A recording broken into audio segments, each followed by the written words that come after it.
राजनीतिक नेता कौन है? ममता बनर्जी गुंडा है क्या? साबित करके दिखाइए, आइए कोर्ट में, तब ना मानूंगा।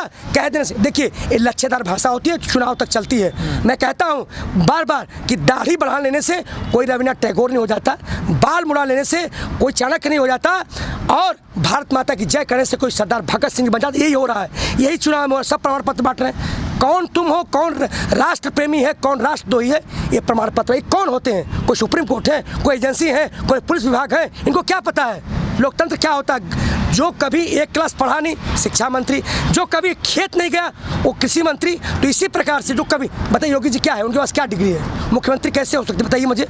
उनके अंडर में सारे मंत्रालय है, वो धर्म के विभाग में जा सकते हैं, वहाँ एक धर्म का एक होना चाहिए मंत्रालय, उसके बारे में बोले तो उचित लगता है, जानकारी है। अब मैं पत्रकार नहीं, पत्रकारों क्या समस्या मैं कैसे बोल सकता हूँ? आप फौजी नहीं है, मैं फौजी के बारे में कैसे बोल सकता हूँ? कुछ चीज़ें मालूम होगी, 100% नहीं, वो तो बिल्कुल 100%। कौन देशद्रोही है और कौन राष्ट्र प्रेमी है, पूरा सर्टिफिकेट बांट रहे, जो कि गलत है, असंवैधानिक है। मैं इसका खंडन करता हूँ। चतुर्वेदी जी, जैसे ममता बनर्जी साहब ने सीएम पद की शपथ ली, सबसे पहले उन्होंने वहाँ के डीजीपी को हटाया और कहा कि इसकी वजह से जो है वहाँ पे दंगे हो रहे थे, आगजनी हो रही थी बंगाल में। जी, जिस प्रकार दावे भर रही थी सेंट्रल गवर्नमेंट को वहाँ सब बदल देंगे, उन्होंने अपने हिसाब से, चुनाव आयोग उनके अंडर काम करता है, अपने हिसाब से सारी तंत्र अपना स्थापित कर दिया। अब जवाब किसको देना है? ममता बनर्जी को। हम भी पूछेंगे, सब भी पूछेंगे, सभी पूछेंगे।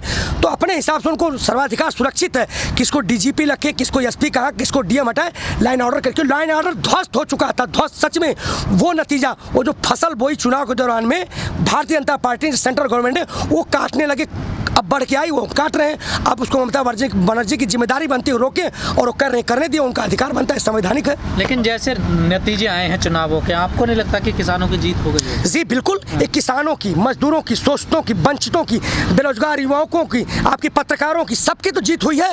ये तो आम जनता, क्योंकि इस समय सत्ता से लड़ रहे हैं, सत्ता इस समय सब चीज़ के विरोध है। कहते हैं पकौड़े तलो, पकौड़े तलने से बताइए उत्पादन चाहिए तब देश का विकास होगा, पकौड़े तलने से देश विकास हो जाएगा? तो कहने के कहीं युवा, मतलब युवा कटघरे में है, कहीं ना कहीं बेचारा घूम रहा है, कहीं ना कहीं शिक्षा घूम रही है, कहीं ना कहीं हर चीज़ इस देश से बिखरा पड़ा है। तो जो वहाँ जीत हुई हमारी किसानों को ही है, मैं इसको किसानों की जीत कहूँगा। जी, जो 5 राज्यों के विधानसभा चुनाव है उनके भी नतीजे हो गए, यूपी में जो पंचायत चुनाव है उनके भी नतीजे आ गए हैं। अब किसान क्यों नहीं लौट रहे बॉर्डर पर, क्या वजह है आखिर? ये कोई शर्त नहीं थी जैन देशवासियों, ये कोई शर्त नहीं थी कि 5 राज्य हारे या जीते। हार भी जाते तो क्या आप सोचते कि मुड़ जाते? ऐसा कुछ नहीं। जब तक बिल वापसी नहीं तब तक घर वापसी नहीं, जब तक बिल वापसी नहीं तब तक घर वापसी नहीं।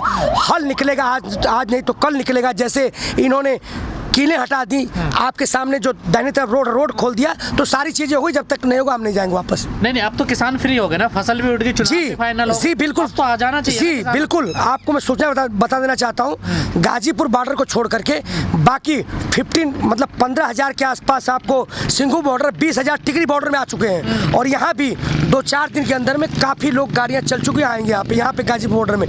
तो हम सारे बॉर्डरों की बात करें तो मैक्सिमम जो संख्या थी बहुत ज़्यादा बढ़ चुकी है।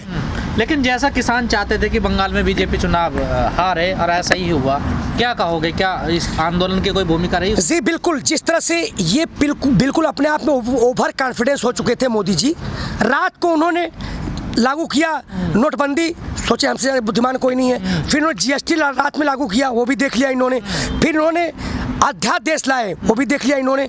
जानते जो मैं कर रहा हूँ सही कर रहा हूँ, आत्मविभोर हो गए थे, किसी की बात सुनना पसंद नहीं कर रहे थे, जानते थे सब कुछ मैं कर रहा हूँ ठीक कर रहा हूँ। और इसकी जनता की आवाज़ जो होती है वो देख लिया कि जो पंजाब में नगर निगम चुनाव हुआ, जो दिल्ली में हुआ, हर जो सब सुपड़े साफ हुई। और जो विधानसभा में 40 रैलियाँ, 40 रैली कोई मामूली बात होती है? जबकि राज्यसभा का चुनाव, वहाँ का मुख्यमंत्री का दावेदार जो वहाँ काम किया होता है, उन आदमियों को ज़्यादा रैली का होना चाहिए। जैसे मान ली यूपी में चुनाव होता है, ज़्यादा रैली किसको करना चाहिए? योगी जी को। वो बताएंगे विकास क्या क्या सवाल उनसे, लेकिन उसमें मोदी जी का काम। लेकिन देखिएगा यूपी में चुनाव होगा तो योगी जी दरकिनार रख जाएंगे, ज़्यादा रैली मोदी जी की होगी। 40 रैलियाँ की। इसी बात को सिद्ध करने के लिए मैं सही हूँ, लेकिन जनता समझती है, 130 करोड़ की जनता समझती है क्या सही है क्या गलत है, उसकी मोहर बंगाल में लग चुकी है। लेकिन चतुर्वेदी, जब से ममता बनर्जी चुनाव जीती है पश्चिम बंगाल में, हालात बिगड़ते जा रहे हैं वहाँ पर। मैं ये कहना चाहता हूँ, हद क्यों? अभी तो राज्यपाल शासन है वहाँ पे, राष्ट्रपति शासन है, तो ममता बनर्जी के हाथ में ही नहीं है। तो सारा दोषी,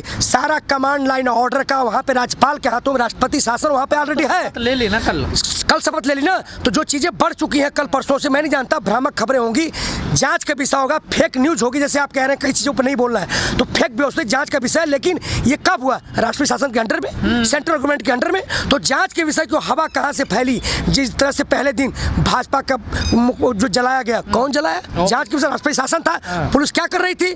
तो वही चीज़ें खुल के सामने आएगी। कह रहे हैं कि पश्चिम बंगाल में लोकतंत्र खत्म हो गया है। ये तो कौन कह रहा है? कौन कह? लोकतंत्र की स्थापना हुई है। अगर सऊदी अरब की जनता चाहती है कि चोरी करने वाले के हाथ काट दिया जाए तो वहाँ की वो कानून सही है। अगर बंगाल की जनता ने वोट दिया तो लोकतंत्र की हत्या नहीं हुई है, लोकतंत्र जीता है। यही हमारा सबसे बड़ा तंत्र है, जो वोट के माध्यम से अपनी मताधिकार का प्रयोग करके चुनते हैं। कोई लाना ऑर्डर खत्म नहीं हुआ। वहाँ राज्यपाल शासन देशवासियों, जी हाँ, वहाँ पे राज्यपाल शासन है जो सेंट्रल गवर्नमेंट के अधीन है। कल ममता बनर्जी चार्ज लिया है सारे लाइन ऑर्डर, जिससे जहाँ पोस्टिंग ट्रांसफर जिसको कहाँ करना है, जिस प्रकार सेंट्रल गवर्नमेंट ने अपने आदमियों को सेट कर रखा था, जिस तरह से वारदात घट रही थी, सारी उसकी जिम्मेदार सेंट्रल गवर्नमेंट थी। अब ममता बनर्जी दुरुस्त करेंगी। अगर 15 दिन के अंदर में नहीं करती है, ऐसे चीज़ों को ठीक करने में महीनों लग जाते हैं, नहीं करती है तो उनकी दोषी होंगी। जी लेकिन चतुर्वेदी जी, देश में कोई भी मुद्दा हो, चाहे महिला का हो, छात्रों का हो, चाहे किसान आंदोलन हो, लेकिन जो एक्टर हैं कंगना रनौत, वो जरूर उसमें कूदती है। जी बिल्कुल, वो तो फोबिया हो गई हैं। वो तो मतलब कहा जाए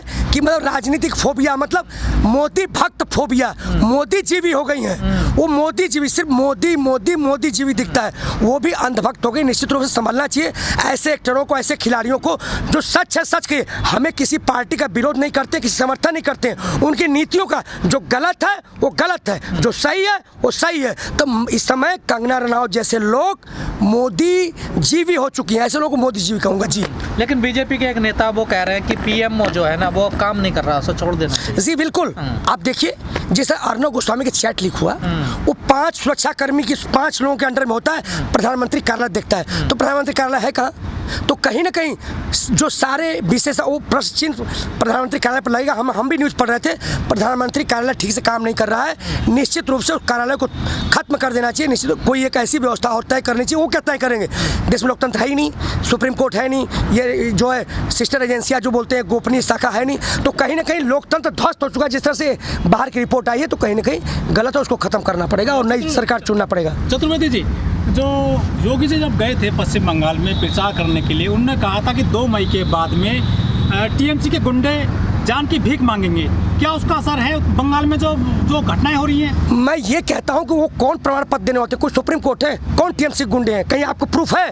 कह देने से तुम गुंडे हो, हम गुंडे नहीं होता है। गुंडे, देखिए इस संवैधानिक देश में जो संविधान चलता है, पुलिस अपना काम करते, कोई गुंडा रह सकता है, कोई गुंडा बच सकता है? कैसे उन्होंने पहचाना टीएमसी गुंडे कैसे कह दिया उन्होंने? टीएमसी तो जीती है। क्या हम कहते हैं कि भारतीय जनता पार्टी के गुंडे हो जाएगा? यूपी में जीते हैं, उनको अधिकार मिला है, टीएमसी गुंडा हो सकता है?